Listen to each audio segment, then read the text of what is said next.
नमस्कार, पाठशाला की वीकेंड वाली एक्स्ट्रा क्लास में आप सभी का बहुत स्वागत। मैं हूं सुशांत सिन्हा। देश की राजनीति का एक नया चैप्टर खुला है बिहार में। बिहार के चुनावी मैदान में बीजेपी, एनडीए, इनकी प्रचंड जीत न भूतो न भविष्यति वाली है। कुछ लोग तो कह रहे हैं कि अब की बार 400 पार वाली कसक बीजेपी ने बिहार में पूरी कर ली और अपनी एक के बाद एक जीत को और ज्यादा मोमेंटम दे दिया है। सोशल मीडिया पर लोग लिख रहे हैं कि अभी तो ये झांकी है, बंगाल, यूपी बाकी है। बिहार की महाजीत ने और ब्रांड मोदी की दमदारी ने कई चेहरों को बेचैनी से भर दिया है। वो कौन से चेहरे हैं ये आज मैं आपको बताऊंगा। क्या 2024 के लोकसभा चुनाव में 400 के तय टारगेट से चूकने के बाद ब्रांड मोदी और ज्यादा पावरफुल होकर उभरे? क्योंकि ओडिशा, महाराष्ट्र से लेकर मध्य प्रदेश, फिर हरियाणा और अब बिहार तक की महाजीत संकेत तो यही दे रही है। सोशल मीडिया पर लोग ये भी कह रहे हैं कि वोट बैंक वाली पॉलिटिक्स को देश नकार चुका है। इधर उधर की बात की बजाय उसे गवर्नेंस मॉडल चाहिए और हर बार मजबूत होती मोदी लहर यही संकेत दे रही। देश जाति और वोट बैंक की राजनीति के बजाय धीरे धीरे विकास के मॉडल की राजनीति की तरफ बढ़ रहा है। अब सवाल यह है कि क्या मोदी लहर की बिहार में प्रचंड जीत अखिलेश से लेकर ममता बनर्जी तक की बेचैनी और ज्यादा बढ़ाने वाली? आज सारे सवालों के जवाब आपको मिलेंगे, लेकिन शुरुआत इस रिपोर्ट से करते हैं। नरेंद्र मोदी, नरेंद्र मोदी, नरेंद्र मोदी, नरेंद्र मोदी, नरेंद्र मोदी, नरेंद्र मोदी, नरेंद्र मोदी, नरेंद्र मोदी, नरेंद्र मोदी, नरेंद्र मोदी। ये प्रचंड जीत, ये अटूट विश्वास बिहार के लोगों ने बिल्कुल गर्दा उड़ा दिया।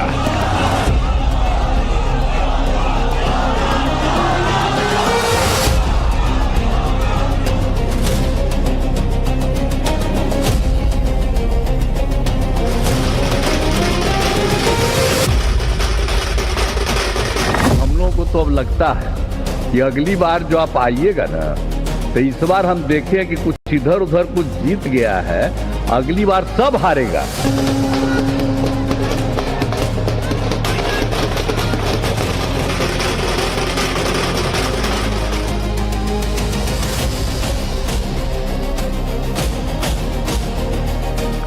दाल में काला नजर आता है। कांग्रेस की राजनीति का आधार अब सिर्फ और सिर्फ नेगेटिव पॉलिटिक्स हो गया है। कांग्रेस के पास देश के लिए कोई पॉजिटिव विजन नहीं है। आप कोशिश करो, मोदी जी आइए, स्टेज पे आइए, भाषण मत दीजिए, डांस कर दीजिए, हम आपको वोट देंगे, देखना कर देंगे। इस बार तो क्लीन स्वीप हम लोग हो रहे हैं।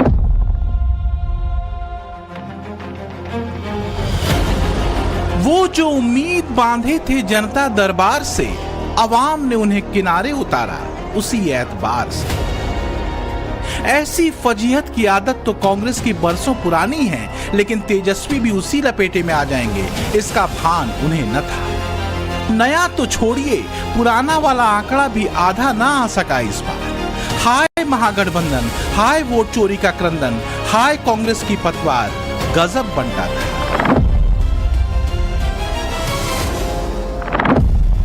हाल ये हुआ कि राहुल तेजस्वी की जोड़ी बिहार की जनता के बीच भरोसा नहीं बना सकी, जबकि मोदी नीतीश पर बिहार की जनता का भरोसा अखंडित रहा। राहुल तेजस्वी कोई व्यवहारिक गवर्नेंस मॉडल नहीं दिखा सके, जबकि मोदी नीतीश के विकास मॉडल पर जनता ने मुहर लगा दी। राहुल तेजस्वी के गठबंधन पर जंगल राज की परछाई कायम रही, जबकि सुशासन की तस्वीर बिहारियों को भरोसेमंद लगी। बिहार के चुनाव में जब मैं जंगल राज की बात करता था, कट्टा सरकार की बात करता था, तो आरजेडी के लोग कभी विरोध नहीं करते थे, लेकिन कांग्रेस वालों को बहुत चुभता था और बहुत मोदी क्या बोल रहे हैं, ऐसा क्या बोल रहे हैं। लेकिन आज मैं फिर कहना चाहता हूं, मैं कहूंगा वापस नहीं आएगी कट्टा सरकार। बिहार के लोगों ने विकसित बिहार के लिए मतदान किया। बिहार की महाविजय ने एक नहीं कई प्रश्न खड़े किए हैं विपक्षियों के हिस्से में। वो प्रश्न जो महागठबंधन के वर्तमान से लेकर राजपुत्रों के राजनीतिक भविष्य तक से जुड़े हैं। क्या पाटलिपुत्र की वीथियों में महागठबंधन की पराजय के मौन गीत गूंजेंगे? क्या महागठबंधन के जटिल सूत्र शिथिल होंगे? क्या महागठबंधन का खंड खंड होना निश्चित है? और क्या मगध की पराजय कुछ और चेहरों को चिंताओं से निस्तेज करेगी? क्या पीएम मोदी ने गंगा के प्रवाह के अनुरूप अपनी योजना तय कर ली है? क्या 2029 की महायोजना का सूत्रपात हो चुका है?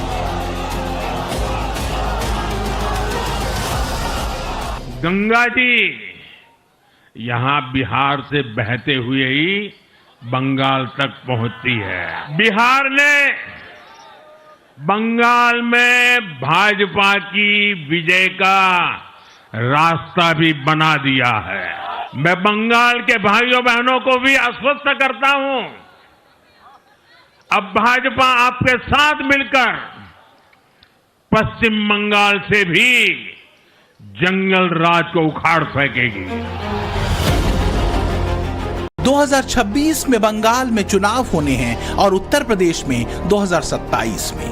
बिहार से मिले महाविजय के मोमेंटम को बनाए रखने की पूरी कोशिश मोदी शाह की होगी, इसमें कोई संदेह नहीं। ये इसलिए भी जरूरी है क्योंकि बिहार में कई मुद्दे ऐसे रहे जिनसे बंगाल भी जुड़ता रहा है। इसमें एक संवेदनशील मसला रहा है घुसपैठियों का, जिस मुद्दे पर पीएम मोदी से लेकर केंद्रीय मंत्री अमित शाह तक आक्रामक रहे। जो भारत का नागरिक नहीं है, फिर से सुन लीजिए, जो भारत का नागरिक नहीं है, जो घुसपैठ करके आया है, उसके साथ भारत के संविधान के तहत न्याय सम्मत कार्रवाई होती रहेगी। बंगाल की अस्मिता के खिलाफ होने वाली किसी भी साजिश को बीजेपी कामयाब नहीं होने देगी। मुझे बताओ, इस सीमांचल से घुसपैठिए को निकालना चाहिए या नहीं निकालना चाहिए? जोर से बोलो, घुसपैठिए को निकालना चाहिए या नहीं निकालना चाहिए? ये अभी राहुल बाबा और लालू का बेटा घुसपैठिया बचाओ यात्रा लेकर निकले थे। वो चाहते हैं कि सीमांचल घुसपैठियों का गढ़ बने, मगर सीमांचल वालों, मैं कहकर जाता हूं, न केवल सीमांचल, पूरे बिहार से एक एक घुसपैठियों को हम चुन चुन कर निकालने का काम करें।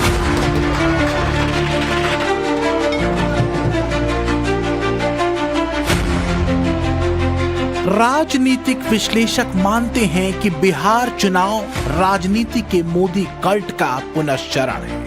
बिहार चुनाव परिणाम बिहारियों के वोटर्स का वर्तमान से जुड़ा संदेश भर नहीं है, बल्कि 2024 की कसक और 2029 की राजनीति का संकेत भी है। और इसी संकेत से बंगाल ही नहीं, उत्तर प्रदेश तक की राजनीति की संभावनाएं बीजेपी रचेगी, ये तय है। 2024 के लोकसभा चुनावों में बीजेपी जब बहुमत के आंकड़ों से दूर हुई तो वोट बैंक वाली राजनीतिक पार्टियों की आंख में चमक आ गई।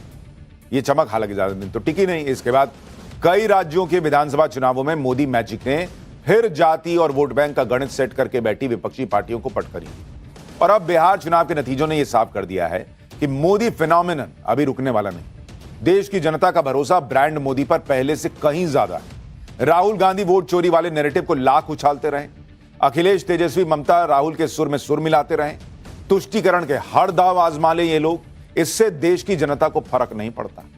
इसके पीछे वजह क्या है? वजह है ब्रांड मोदी पर भरोसा, उनके मॉडल पर भरोसा।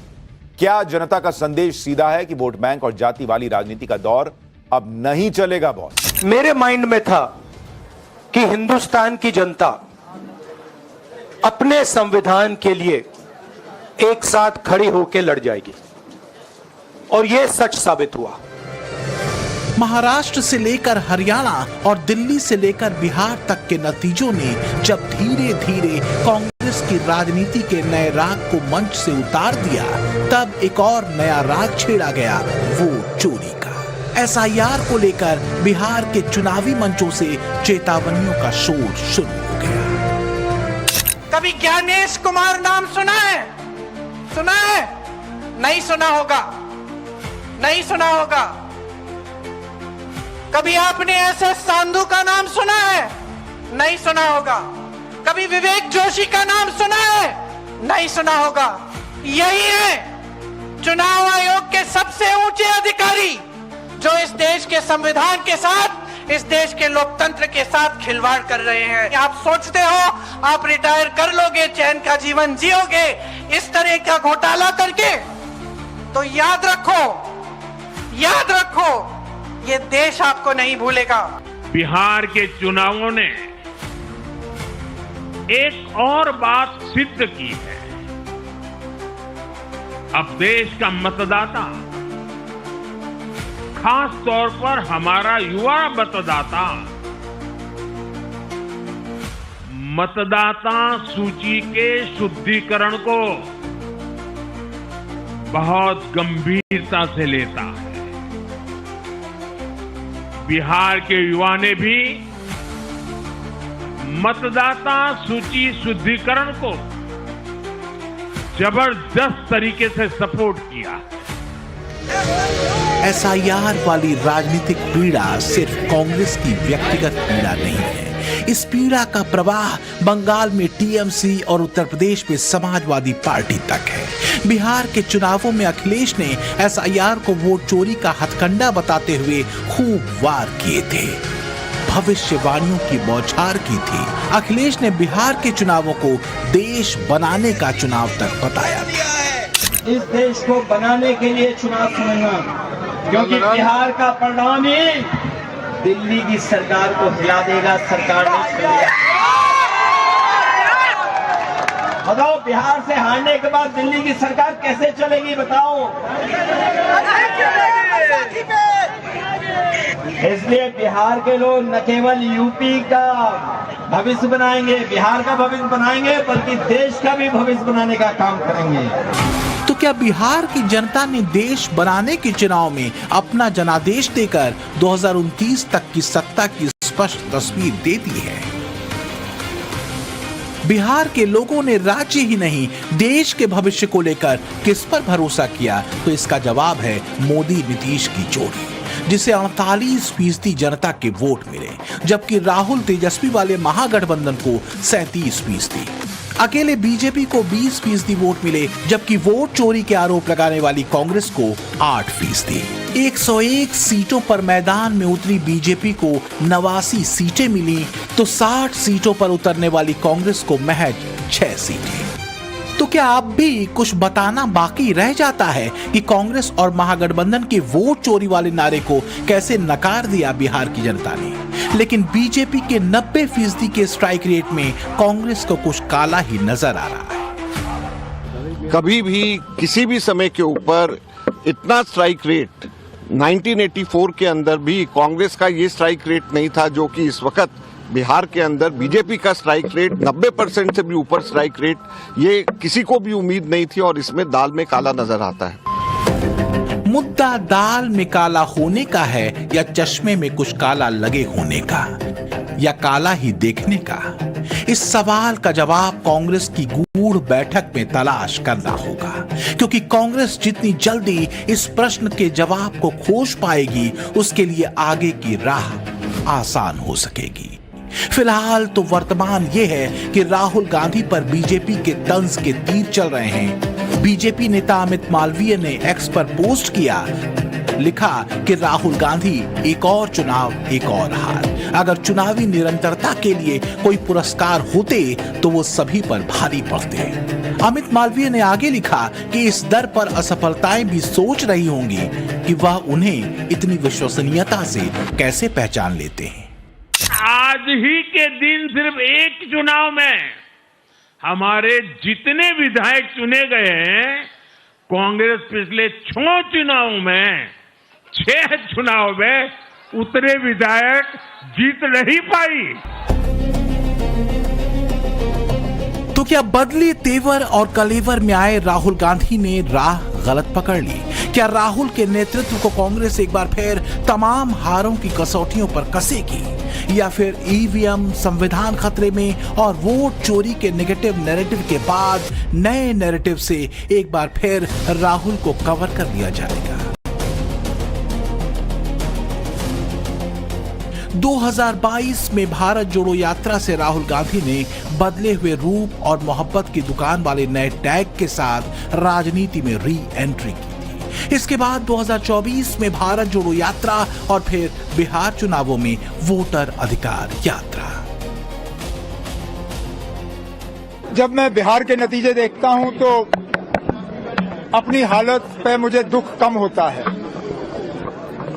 क्योंकि मुझे पहले ही मालूम था कि ये बड़गाम का इलेक्शन हमारे लिए आसान नहीं होगा। लेकिन जब मैं बिहार का हाल देखता हूं और मैं ये देखता हूं कि ये वो बिहार है जहां वोट चोरी के नाम पे जब यात्रा चली तो उस यात्रा में काफी संख्या में लोग जो हैं उस यात्रा के साथ जुड़े। लेकिन जब हम नतीजे देखते हैं तो बजाय ये कि एंटी इनकम्बेंसी का नीतीश कुमार जो है वो शिकार हो, उन्होंने एंटी इनकम्बेंसी को इनकम्बेंसी में तब्दील करके हुकूमत का फायदा लेके अब कहते हैं कि 10वीं बार जीता है, 10वीं बार मुख्यमंत्री बनेंगे। ये अपने आप में कोई मामूली बात नहीं है। बिहार में कांग्रेस आरजेडी की बैसाखी के सहारे मैदान में थी। इसके अलावा कोई दूसरा चारा नहीं था। बमुश्किल आरजेडी ने कांग्रेस को 60 सीटें दी थीं, लेकिन लगता है तेजस्वी ने भारी गलती कर दी।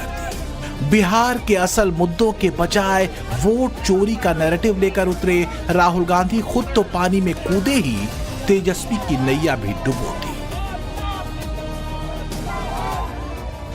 नरेंद्र मोदी अपने ही रिकॉर्ड तोड़ते चले जा रहे हैं, नए रिकॉर्ड बनाते जा रहे हैं।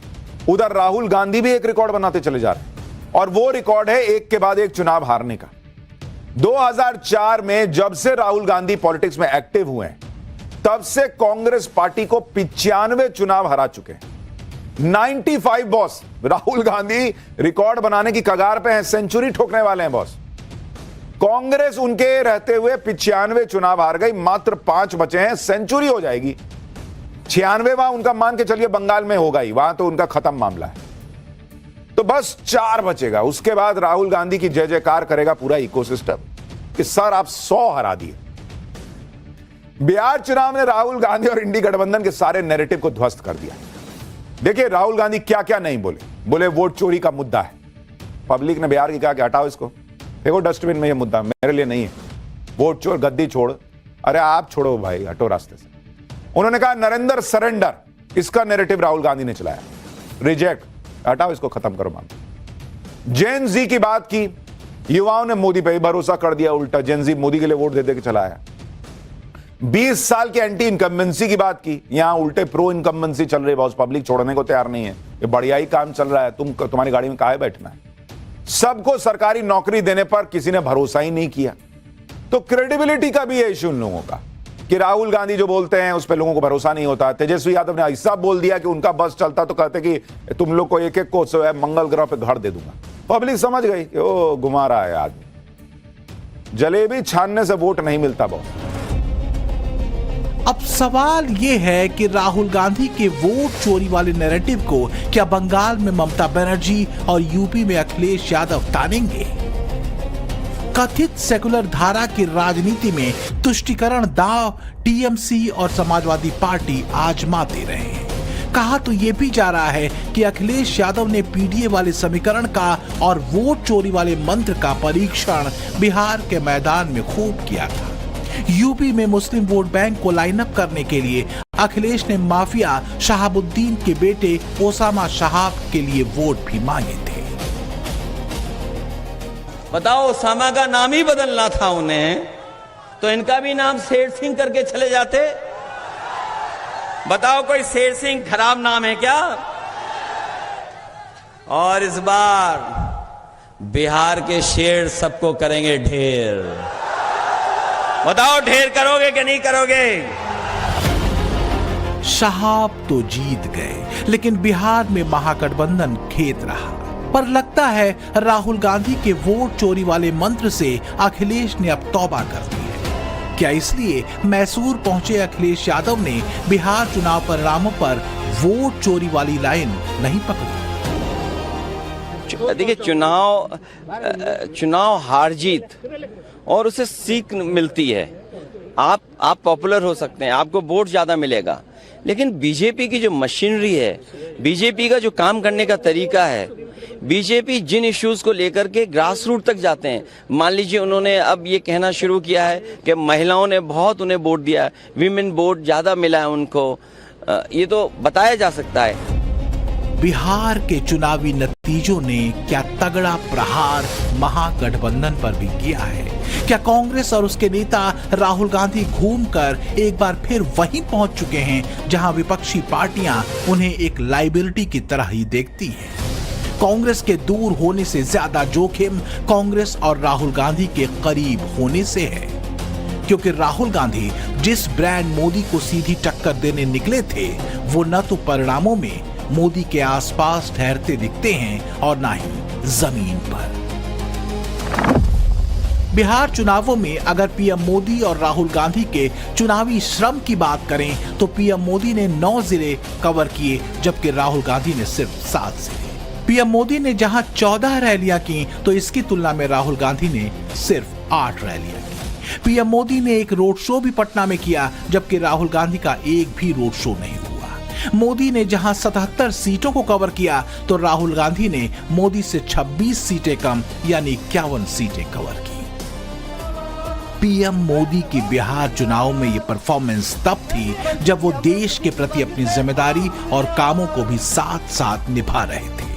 तो कहा यह भी जा सकता है कि कांग्रेस और उसके नेता भले राहुल गांधी को ब्रांड मोदी के बरक्स खड़े करते हों, लेकिन मोदी राहुल की तुलना में कहीं ज्यादा आगे दिखते हैं। और क्या यही वजह है कि मोदी अपने रिपोर्ट कार्ड और कही गई बातों को लेकर तमाम नेगेटिव नैरेटिव के बावजूद जनता के बीच ज्यादा विश्वसनीय साबित होते हैं?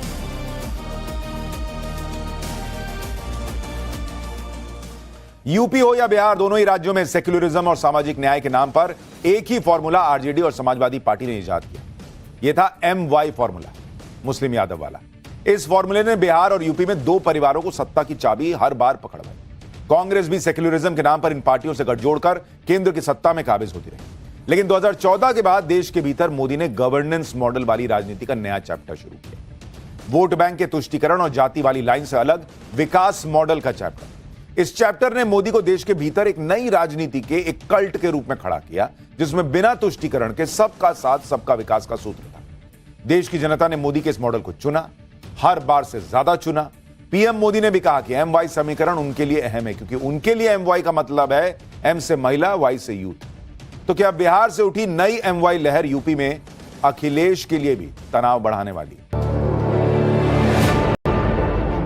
2024 के चुनावों में अखिलेश ने यूपी में अपने प्रदर्शन से सबको चौंका दिया था, लेकिन क्या 2027 की यूपी विधानसभा और 2029 की केंद्र की सत्ता की तस्वीर बिहार चुनावों में रिफ्लेक्ट हो गई है? क्योंकि बिहार ने वोट बैंक और तुष्टीकरण की राजनीति को नकार दिया, जातिवादी राजनीति को रिजेक्ट कर दिया, नेगेटिव नैरेटिव के बजाय रिपोर्ट कार्ड पर भरोसा किया। इस नई धारा की राजनीति को चुनने वालों में बड़ी संख्या में महिलाएं और युवा रहे। राहुल गांधी और अखिलेश यादव जेन जी पर अपना हक बताते रहे, उनके बीच वोट चोरी का नैरेटिव सेट करते रहे और जेन जी ने भरोसा किया पीएम मोदी पर, उनके विजन, वर्जन और भारत के भविष्य के प्रति उनके समर्पण पर। बिहार में कुछ दलों ने तुष्टीकरण वाला MY माय फॉर्मूला बनाया था, पर आज की इस जीत ने एक नया सकारात्मक MY माय फॉर्मूला दिया है, और ये है महिला और यूथ। उनकी इच्छा, उनकी आकांक्षा और उनके सपनों ने जंगल राज वालों के पुराने सांप्रदायिक माय फॉर्मूले को पूरी तरह ध्वस्त कर दिया है। MY समीकरण के ध्वस्त होने का ऐलान यूपी में अखिलेश की बेचैनी बढ़ा सकता है। मुमकिन यह भी है कि अखिलेश कांग्रेस से दूरी बनाएं और नए साथियों की तलाश करें। बिहार में तेजस्वी के साथ राहुल गांधी के होने के साइड इफेक्ट को वो देख और समझ चुके हैं। तो क्या अखिलेश अब ओवैसी की तरफ दोस्ती का हाथ बढ़ा सकते हैं? जो भी हो, पर पीएम मोदी रुकने वाले नहीं हैं। तुष्टीकरण या सांप्रदायिक राजनीति के किसी भी दांव को काउंटर करने को लेकर पीएम मोदी प्रतिबद्ध है। बिहार के चुनाव में ये जमानती नामदार, उनके साथी दल सार्वजनिक रूप से वक्फ कानून को फाड़ देते थे और ये कहते थे कि हम जीत करके आएंगे, वक्फ कानून को लागू नहीं होने देंगे। बिहार के लोगों ने इस सांप्रदायिक जहर को भी विकास की राह पर चलते हुए पूरी तरह नकार दिया है। जाहिर है बड़ी चिंता, बड़ा संकट और बड़ी फजीहत उनकी है जो बीते 60-70 दशकों से लगातार वोट बैंक सेट कर और जातियों का गणित बिठाकर सत्ता की मलाई काटते रहे। कभी MY समीकरण उतारकर, कभी PDA का राग अलाप कर सत्ता आपस में बढ़ती रही। लेकिन 2014 के बाद से चली लहर ने कथित सेकुलर राजनीति को ऐसा लगता है मझधार में ला खड़ा किया है। तो क्या दांव पर राजनीतिक घरानों के इन चेहरों का राजनीतिक भविष्य है? विपक्षी पार्टियों के सवाल कांग्रेस को लेकर फिर से उठने शुरू हो चुके हैं। ये भाजपा NDA बिहार वाला जो फैक्टर है और बंगाल का जो फैक्टर्स है, ये कॉम्प्लीटली डिफरेंट है। और बिहार में जो ये NDA को रुकने का रिस्पॉन्सिबिलिटी किसका थे, उसमें मेजर रोल था कांग्रेस का। तो कांग्रेस बार बार फेल कर रहा है। कांग्रेस का अभी तक ऑफिशियली अनाउंस नहीं हुआ, अभी तक हम लोग देख रहे थे कांग्रेस का स्ट्राइक रेट कितना है। स्ट्राइक रेट मतलब कितना सीट में वो लड़े हैं और कितना जीता है। वो तो कुछ देर पहले 4 थे, अभी शायद 3 से 2 वही करीब चल रहा है। तो कांग्रेस का स्ट्राइक रेट तो 4% का नीचे चला गया है। तो ये तो भाजपा को एडवांटेज हो जा रहा है, लेकिन बंगाल में तो ऐसा नहीं होगा। तो क्या नरेंद्र मोदी ने 2025 में ही 2029 वाली लकीर खींच दी है? बिहार की जनता ने मोहब्बत की दुकान वाला नारा नेपथ्य में डाल दिया है। तो क्या इस नारे और भाषा के असली भाव को जनता पढ़ और समझ चुकी है? सेकुलरिज्म के नाम पर तुष्टीकरण का खेल भी अब किसी से छिपा नहीं रहा। जाति वाले खांचे में बांटने की सियासी चालों के पीछे के मकसद भी जनता को समझ आ चुके हैं। तो सवाल ये है कि फिर महागठबंधन का क्या होगा, और इससे भी बड़ी बात कांग्रेस के भीतर क्या होगा? क्या कठिन प्रश्नों को इस बार भी टाल दिया जाएगा? ब्यूरो रिपोर्ट, टाइम्स नाउ, नव भारत।